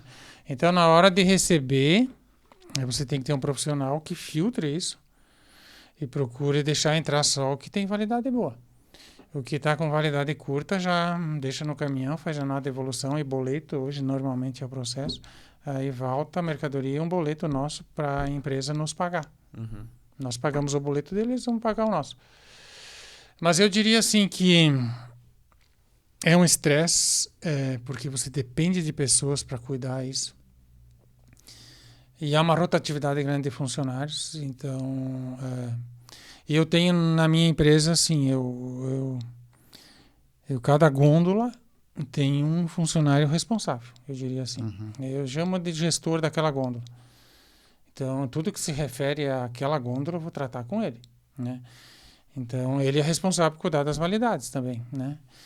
Mas acontece, mas é um índice pequeno, hoje não é tanto, não. E aí o que você tem que monitorar, que é a questão. Esse produto aqui falta 20 dias para vencer e ainda tem 10 unidades. Aí você vai lá dar um F6 lá, você vai ver o histórico dele no último ano, ou no último mês, aí você vai ver. Mas ele vem vendendo uma unidade por dia, por exemplo. Não, então vai chegar na final da data, provavelmente sem vencer. Mas mesmo assim, eu vou promover ele, né? Então, tu põe na promoção para dar uma acelerada. Uhum. Mas desde que a informação chegue para ti. Sim. E aí, hoje, o sistema te dá toda a análise ali para tu saber ter seu histórico. Mas é sempre por histórico, então, que você faz uma análise ali, uma estimativa, né? Uma projeção futura dele também. Em muitos casos, às vezes, tu sabe que não tem troca. A validade está curta. Tu pagou 2. Vou vender por 1,50. Mas se tiver que vender por 1, vou vender por 1. Eu vou perder só 1, não vou perder 2 reais. Então, essa é a questão. Tudo é... Acontece de vender abaixo do preço algumas mercadorias? Muitas, principalmente promoções com essa... Essas promoções, geralmente, elas são abaixo do preço que você pagou lá. Nem todas. A gente chama assim de os puxadores, né? Esses é o leite, o arroz, o feijão. Muitas vezes o consumidor paga o preço que o lojista pagou ou menos. Ou menos. Por quê? Porque a concorrência ela é grande e aí o lojista pensa assim, eu vou puxar o cliente para dentro da minha loja no leite. Eu prefiro perder 5 centavos no leite, vamos supor. De certa forma, é um investimento para levar o cliente para dentro do estabelecimento. Eu não sou muito favorável a isso, mas eu vejo históricos aí na região, não São Paulo do Cerrado, de gente que puxa, e o leite é um dos fatores, e de certa forma gira também uma propaganda desse negócio do cara. Porque daí, o cara tá vendendo leite nesse preço, e aí essa coisa espalha, né? Sim. Porque também assim, claro, tem o cliente que vai lá especificamente para comprar só o leite. Aí é o prejuízo consolidado pro comerciante. Né? Mas muitos vão lá, compram leite, compram outras coisinhas, né? Que é o intuito, né? Que é o objetivo, né? Pois é, aí vem uma questão. A gente que é formado em ciências contábeis, a gente é muito de conta e números e cálculos. Então, por isso que eu falei antes que eu não concordo muito com essa ideia. Então, vamos supor assim. Eu tenho um custo operacional e hoje se fala, e isso eu acompanho especialistas, que é cerca de 8% é o custo da mão de obra de funcionário e 2% é o prolabore dos patrões. Então, totalizando 10%, esse é o número médio que tu tem que estar mais ou menos dentro disso para tu estar dentro do jogo. Então, se você comprou essa mercadoria por R$1 e tu vendeu por 1, tu não vai deixar de pagar teus 10% de mão de obra. Tá, mas daí tem a luz, que também você não vai deixar de pagar, tem o contador. Tem várias outras despesas que se você vender ela pelo preço de custo, não vai deixar de pagar. Então, no mínimo, eu penso assim que nós teríamos que vender 10% acima do que você pagou para o fornecedor. Na promoção. Sim. Mas a concorrência é essa. Medo de perder o cliente, perder a venda, de ter que demitir funcionário, faz com que esse cenário se modifique. Né? Tu acaba assumindo um risco, né? Porque, o que nem eu falei ali, pode ser que um cliente vá lá, compre o leite unicamente e 100 vão lá e compram outras coisas. Mas pode ser que os 100 vão lá e só comprem o leite, né? Aí ferrou. E aí, como nós atuamos hoje no segmento atacadista, eu não posso dizer não pro meu empresário colega que quer comprar para revender. Como é que eu vou dizer não? Tá, mas tu tem um atacarejo e tu não quer me vender para mim? Não tem como, né? Sim. Então, eu tenho essa ideologia de que eu não vendo abaixo do custo. Mas aí... Depende do cenário, né? A gente também não sabe das negociações efetivas que acontecem lá com essas empresas que vendem. Mas os fornecedores que a gente cobra eles e tal, eles juram e mostram planilhas e notas e não, que o cara pagou tanto, tá vendendo por tanto. Então são cenários, né? Eu sei falar do meu negócio, dos outros eu não sei. Mas aí a gente vê também muito disso, colegas, e eu ouço bastante clientes assim. As promoções são atrativas, mas vai lá pegar as coisas pormenores lá para tu ver. Vai pegar o arroz, o feijão, a maionese. Não, eu digo lá o palito de dente, o prato descartável, o papel toalha, o guardanapo lá, aquilo daí é... Por quê? Porque aquilo ali tem que pagar a conta. Sim. Você comprimiu de um lado, você tem que esticar do outro. Exatamente, essa é a ideia. Eu estou vendendo o leite e não estou ganhando nada, mas eu tenho que tirar, então eu quero que tu leve o leite, tu leve mais coisas, daí eu vou ter que tirar nas outras coisas. A matemática é uma ciência exata. É isso aí. Não adianta querer enganar a matemática, né? E você falou do atacarejo, que foi uma mudança que vocês fizeram. Isso há quanto tempo já? E na forma prática, o que se alterou lá dentro? Antes mesmo do Zat vir para Ponte Serrata, que foi o modelo atacadista que veio para cá, a gente já tinha esse processo. Nos produtos principais, né? No arroz, feijão, no óleo de soja e tal. Que era um cenário já que tinha em Chapecó, que já tinha em cidades maiores, né? Porque a gente ouvia muito falar dos especialistas assim que o cenário é esse, né? Então, dá mais trabalho? Dá. Tem gente que prefere não fazer, mas dá mais trabalho. Por quê? Porque antes quando eu gerava o preço do produto, era só o preço unitário. Se o cara comprasse 10, 20 ou uma, para mim era o preço unitário. Hoje não, hoje eu tenho que informar e tenho que informar o preço unitário, o preço atacarejo, que é o preço direcionado ao consumidor, e a quantidade acima de quanto ele vai pagar por aquele preço menor. Então são 3 coisas que eu tenho que definir. O preço unitário, o preço do atacarejo e a quantidade. E daí nós, como aderimos à questão disso, daí tem situações de outros colegas de profissão que querem comprar da gente para revender. Então aí eu tenho que gerar um novo preço também, que não é nenhum daqueles dois. Entendeu? Mas qual que é a diferença do preço unitário e o preço do atacarejo? É venda para CNPJ, para empresa? Para pessoa física. O atacarejo é direcionado à pessoa física. Mas se o comerciante quiser comprar, está liberado. Mas o preço difere do preço unitário? E o preço, você falou em 3 preços, né? Preço unitário, atacarejo e o preço... E a quantidade. Em quantidade. São 3 fatores. O preço unitário, o preço do atacarejo e a quantidade, que vai baixar o preço, que é o segundo preço, né? Então, o foco é o consumidor. Se ele comprou uma unidade de leite, vamos supor, R$ 4,99. Se ele comprar uma caixinha com 12, ele vai pagar R$ 4,50, por exemplo, a unidade. Entendi. Entendeu? Então, é uma maneira de forçar ele a levar mais que uma unidade. Sim. Essa é a ideia. O projeto inicial é esse. Se na prática acontece... Sim. Esse é o formato do atacarejo, que é o que você implementou dentro do teu mercado, que em supermercados por si só não trabalham dessa forma, isso? Existe hoje o segmento atacadista, atacarejo e varejo. Uhum. Eu me enquadrei no atacarejo, na minha modesta opinião. Por quê? Para ser atacadista tem que ser muito forte, eu penso. Né? Então, como eu não sou muito forte, eu sou uma loja só, eu fiquei com o atacarejo. Né? Embora que nós temos uma central de compra, nós somos em acho que quase 40 lojas hoje no segmento da Aliança, mas eu me considero uma loja única, então eu tenho que focar nessa linha. Sim. E no caso da rede de aliança, voltando aí para a questão da rede, todos os produtos estão enquadrados na rede, são comprados e que estão disponíveis lá no mercado? Não. Tem negociações que acontecem na rede, mas eu compro na loja. E tem negociações que acontecem na rede, eu compro na rede. E tem negociações que eu compro sozinho. Os perecíveis, principalmente. Sim. Isso por uma questão de logística mesmo e valor também, ou... Também gestão da central, né? Porque para tu centralizar tudo na central, aí tu precisa de mais pessoas. O perecível principalmente, né? Aí caminhões refrigerados, tem toda uma estação por trás, né?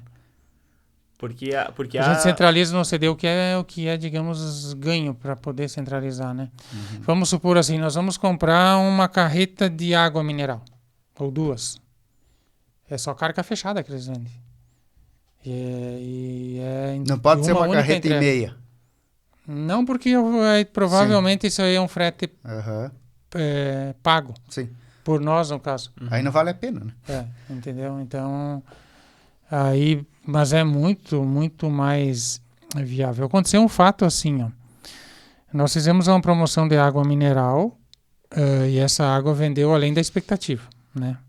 Até a minha filha teve a ideia de fazer um pallet, colocar lá na frente, e lá encheu de água, põe uma placa grande lá e vendeu além da expectativa. Isso que agora é considerado o inverno, não é a época propícia. E daí eu liguei para o fornecedor, cara, eu preciso do reforço. Ele disse, não, no preço que tu tem aí não tem como, só se a rede fechar uma carga.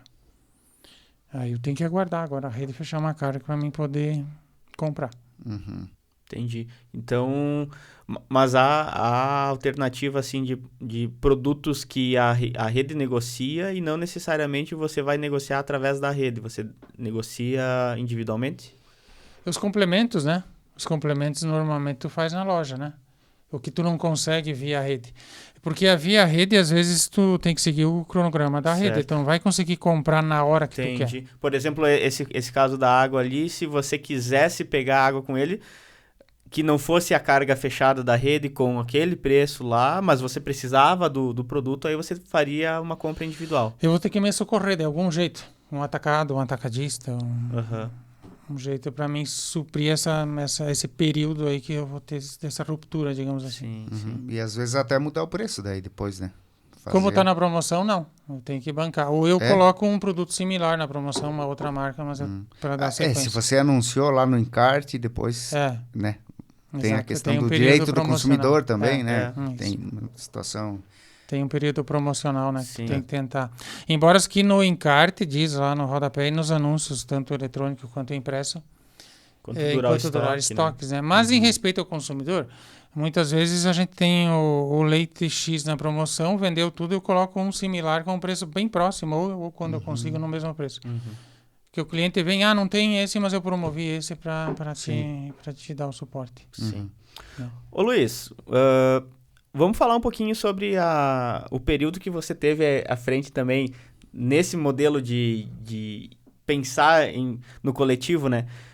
Na presidência da CDL e também do distrito, né? Da FCDL, distrito aqui local, regional, aliás, porque... Querendo ou não, trazer um pouquinho de contextualização para o pessoal e para ti também, né? Quando o Jonathan fazia assessoria, né, do distrito, era isso que você... Né? Ele era meu assessor. Foi a convite da imprensa. Muitas entrevistas aí com o seu Luiz. A convite do Luiz.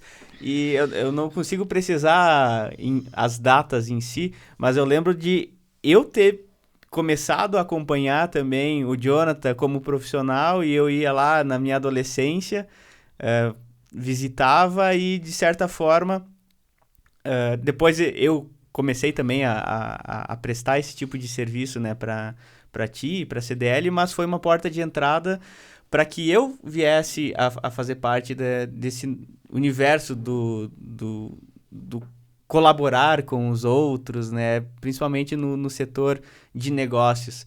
E você, da mesma forma como você citou o saudoso De Gregori, né? Eu sempre tenho essa oportunidade e cito você como um incentivador, uma pessoa assim que eu me espelhei para entrar nesse ramo, entre aspas, porque é de voluntariado, né? Mas gostaria de que você falasse do período que você teve à frente da CDL e quais foram as principais bandeiras que você defendeu e da onde que você tirou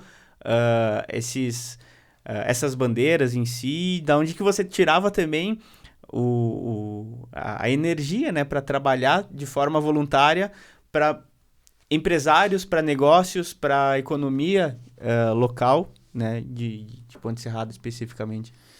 Então, primeiro eu quero dizer assim que estou aqui feliz e sempre tive assim primeiro admiração pela mãe de vocês, que foi que eu conheci mais quando locutora da rádio. Também pelo histórico que a gente tem com a rádio, né, de publicação. 32 anos já, eu acho, perto disso também, que a gente tem essa parceria com a rádio. E o Jonathan, e depois você, eu sempre vi em vocês assim essa linha de moderação.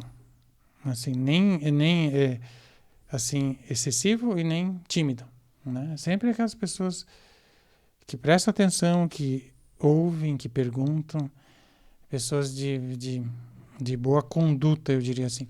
E eu sempre vi esse potencial em vocês. E quando você começou a participar, Jefferson, da diretoria, eu acho que eu era também da diretoria, chegou daquele jeito de observador, questionando, né? A gente foi vendo um potencial e eu vejo que Ponte Serrada vai se usufruir muito do trabalho que vocês já fazem e vão fazer e farão ainda no futuro, porque vocês são jovens ainda, tem muito a contribuir, né? E como presidente da CDL, cara, eu estava agora, enquanto você fazia a pergunta, me lembrando de uma situação que não vou poder deixar de falar.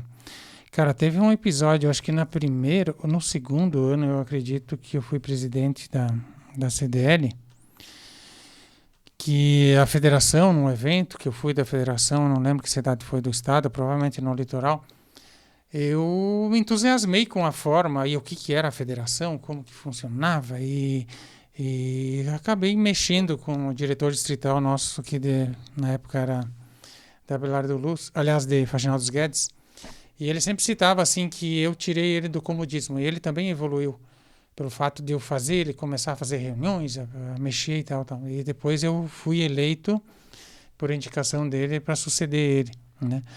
Mas eu fui um presidente assim que eu queria fazer a coisa acontecer, eu mexia. Mas aí, conhecendo assim a estrutura da federação, a federação disponibilizava de um palestrante. Eu não lembro o nome dele, mas eu lembro que o título da palestra era O Lenhador de Sonhos, acho que era. Alguma coisa assim. Cara, nós temos até hoje, eu acho, filmado lá na CDL. Nunca mais vai acontecer o que aconteceu. Nós conseguimos colocar no centro comunitário ali da matriz, da igreja matriz ali, cerca de 700 a 800 pessoas numa palestra, vendendo ingresso. É um cenário que a gente nunca viu e nunca vai ver coisa igual. Uhum. Lógico que com muita contribuição de emissoras de rádio, não lembro se era mais que uma na época, dos diretores de colégio. Cara, eu deixava dos meus negócios, eu ia nos colégios, de sala em sala, uns panfletinhos, convidar, e trabalhava, e entrevista em rádio, isso e aquilo, e gravava. O cara gravava áudios na época, né? E a gente divulgava. E, cara, foi assim uma coisa inédita, né? E ele foi um palestrante que digamos assim, não se superou, mas atendeu a expectativa. Uhum. né? O ruim é quando tu faz todo um trabalho, o cara não te dá o retorno. Mas ele fazia as pessoas levantar e se gesticular, e ele mexia com a galera, sabe? Ele era um palestrante bem bom nessa parte. Mas me passou isso pela cabeça, é uma coisa que a gente acho que não vai mais ver isso, né? As pessoas hoje não têm mais esse comportamento, né? Mas foi muito interessante isso. Até por esse detalhe que você falou, né? Mais de 700 pessoas pagantes dentro de um evento, né? Porque a gente vê muito esse cenário de que não tem tanto esse reconhecimento, né? Você, enquanto entidade, tá promovendo algo que não é para você, é pro terceiro ali. E o terceiro não parece que não desperta o interesse, né? E iam por pessoas, assim, consumidores, clientes, não eram só empresários e funcionários, alunos, né? População como um todo. E fora isso, então, a gente sempre procurou trazer palestras, cursos, ensinar o lojista a usar o SPC. Aí a gente foi também contrário à ideologia da FCDL, em busca da EPS, na época a fundação da EPS. Aí nós trabalhamos também no CONDET, que hoje é você o presidente, fui eu que fui o mentor da ideia, nós fazíamos as reuniões lá em casa, na época do Cupini, prefeito, que acho que é parente de vocês, né? O Eduardo participou de muitas reuniões, era eu principalmente, o cara do Sebrae e o Eduardo, que nós trabalhávamos na elaboração aí. Eu acho que tinha alguém do jurídico também, mas o Sebrae dava todo esse suporte e a gente criou o CONDET, criou a nova lei, daí fomos na Câmara de Vereadores, convenceu os vereadores a votar. Então foi todo um trabalho que, graças a Deus, a gente teve êxito, né? Mas aí a federação não era muito favorável à ideia de ter a CDL e a associação dentro da mesma prédio ali, com a mesma estrutura, eu diria assim. E nós fomos conhecer com alguns empresários que a gente convidou o exemplo em Pinhalzinho. Fomos muito bem recebidos por eles lá. E daí lá que a gente buscou a ideia de formar 2 diretorias, mas usar a mesma estrutura e tal. E hoje está aí, está em pé a EPS e a CDL, são 2 forças que estão ajudando o município e a gente se sente feliz com isso. E do período que você trabalhou no modelo de voluntariado, fez sentido para ti? Você colheu bons frutos, tanto pessoais quanto pelo trabalho de colaboração? Você consegue ter essa percepção? Sem dúvida. Eu sempre tive a ideologia de que nós não podemos só pensar no retorno financeiro. Nós temos que ter o retorno financeiro, mas também temos que contribuir com a sociedade, através de trabalhos voluntários. Eu sempre fui assim, de cobrar dos prefeitos, dos secretários, quando eu era diretor da CDL, porque eu tinha assim,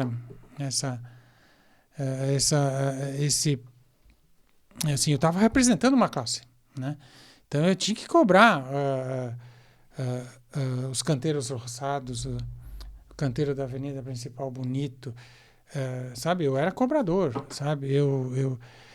Muitas vezes eu me irritava e eu pegava e ia eu mesmo fazer os trabalhos. Às vezes eu pegava, eu ia juntar lixo, eu ia às vezes roçar, porque era uma coisa que hoje, graças a Deus, e eu sempre falo isso, e temos que parabenizar aqui a prefeitura e a administração atual, que é um exemplo. Cara, eu lembro assim, ali atrás do mercado, tinha um valo que você passava perto dele ali, era cheiro, ali tinha enxada, tinha ferro, tinha tudo que você imaginasse jogado, mato, 1 metro de altura. E eu fui lutando. Eu me lembro que o Domingo Santinho, nosso amigo saudoso Domingo Santinho, me ajudou naquela época, foi lá, fez a tubulação e tal, por baixo, para não ficar aqueles valos abertos. E daí nesses valos abertos fluía o mato também, que era uma coisa de louco. E às vezes daí eu tinha alguns prefeitos que iam roçar as beiras isso eu roçava às vezes quando o mato já estava com 30, 40 centímetros de altura ou mais, Daí roçava, daí floria, assim, os lixos. Cara, eu olhava aquilo, me irritava, cara. Daí eu cobrava, vocês têm que juntar o lixo, não é só roçar. Tem que... Aí teve umas épocas que eles iam lá, o pessoal daí enchiam sacos de lixo, assim, do lado da BR, daí depois juntavam sacos de lixo. E foi uma evolução. E hoje você olha, eu vejo às vezes que eu vou andar ali caminhar, ou correr do lado, ali na pista, e tá limpo, cara. Parece o jardim de uma casa, assim, bonito, com os lixeiras. Cara, isso mudou o conceito da população, né? Mudou, graças a Deus, para melhor, né?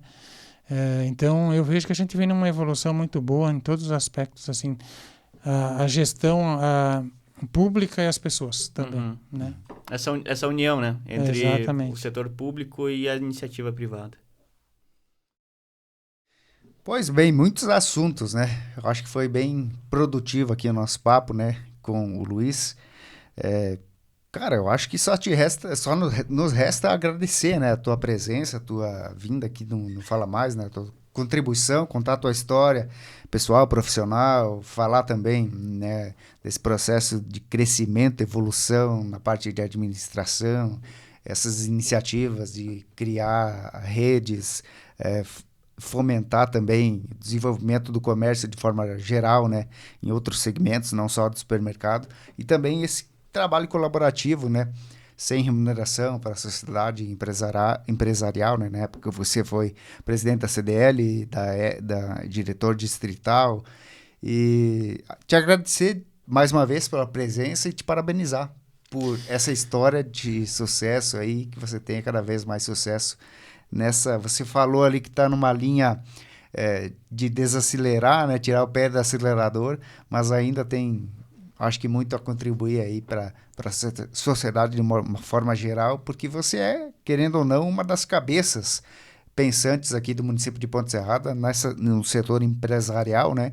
E nessa história de 30 anos aí de mercado já e outros ramos que você tem, acaba comprovando isso. Então, mais uma vez, obrigado e parabéns. Obrigado a vocês. E só para complementar, assim, a gente tem meta de desacelerar e delegar, mas é um desafio difícil. A gente tem metas, se vamos conseguir, não sabemos, né? Porque o mercado em si, ele vai te empurrando para um lado que você às vezes não é o que tu quer, mas tudo bem. Só para complementar também, eu fiz um trabalho voluntariado com a comunidade da Bahia Alta. Fizemos uma reforma muito boa lá, trabalhei na diretoria lá também por 7, 8 anos lá. E me senti assim, com esse desejo de fazer isso em virtude que o pai e a mãe eram da diretoria lá e tinham um histórico naquela comunidade. Então fizemos um trabalho bonito lá, então o pessoal está fazendo a sequência hoje, fazem grandes eventos, festas lá. Mas nós trabalhamos muito para construir essa estrutura que antes era muito precária, muito fraca. E é isso, pessoas. Eu só tenho a agradecer. Hoje é a primeira vez que eu faço uma entrevista com vídeo, gravação. No início é um pouquinho nervoso, mas tudo bem, faz parte, né? Agora a gente já está mais tranquilo. Antes a gente fazia mais no rádio mesmo, né? Coisa assim, né? Mas é a evolução, a gente tem que se adequar e acompanhar. Só temos a agradecer, desejar sucesso para vocês do Portal Oeste Mais. Sempre fui fã de vocês e sou. E a gente está aí à disposição no que a gente conseguir contribuir, né, para o melhor, para o todo, eu diria assim, né? Muito obrigado realmente de coração. Tudo bem, Luiz.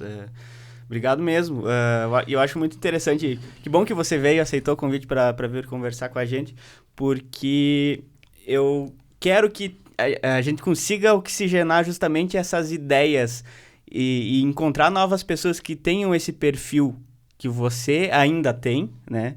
Mas fez o teu ciclo, né? Nessa questão de prestar serviços à comunidade de uma maneira mais incisiva ali, né? De vestir a camisa e ir à frente, né? Na batalha, no campo ali. E que a gente encontre novas pessoas, né? Que as pessoas conheçam esse trabalho de voluntariado que você teve e, de certa forma, ainda continua tendo, né? Para que inspire outras pessoas a seguir esses caminhos, para que o que foi construído e vem sendo construído, que tenha sequência através de outras mãos também, né? Eu diria assim que as pessoas que não pensam nisso ou que estão pensando a partir desse momento, eu tenho a seguinte posição. A gente vem de um local de mistérios, a gente vai para um local de mistérios. A gente acredita numa coisa chamada Deus. Então, a gente tem que ter uma estrutura, a gente tem que ter um carro, uma casa, tem que ter um conforto, sim. Eu não sou uma pessoa ambiciosa, assim, de dizer que eu quero ter um avião, que eu quero ter uma mansão. Não, eu sou simples. Eu quero ter o básico para viver confortavelmente bem.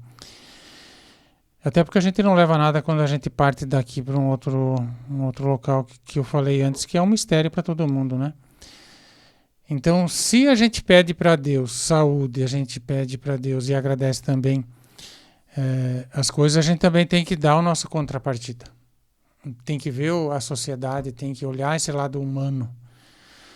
Esse é um fator importante, mas o outro fator importantíssimo também é que você, como ser humano, como pessoa, aprende constantemente.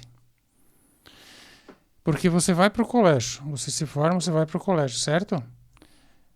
Tem dois focos quando você vai para o colégio. Você se formar uma pessoa, digamos assim, educada, uma pessoa decente, produtiva. E segundo plano, você se formar um profissional, correto?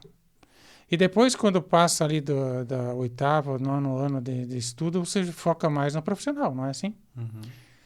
Então, quando você sai da faculdade, você se forma, você tem que continuar se reciclando e aprendendo. E esse trabalho voluntariado que você faz, que eu não conheço, o Jonathan faz hoje, que eu parei de fazer, é uma sequência disso.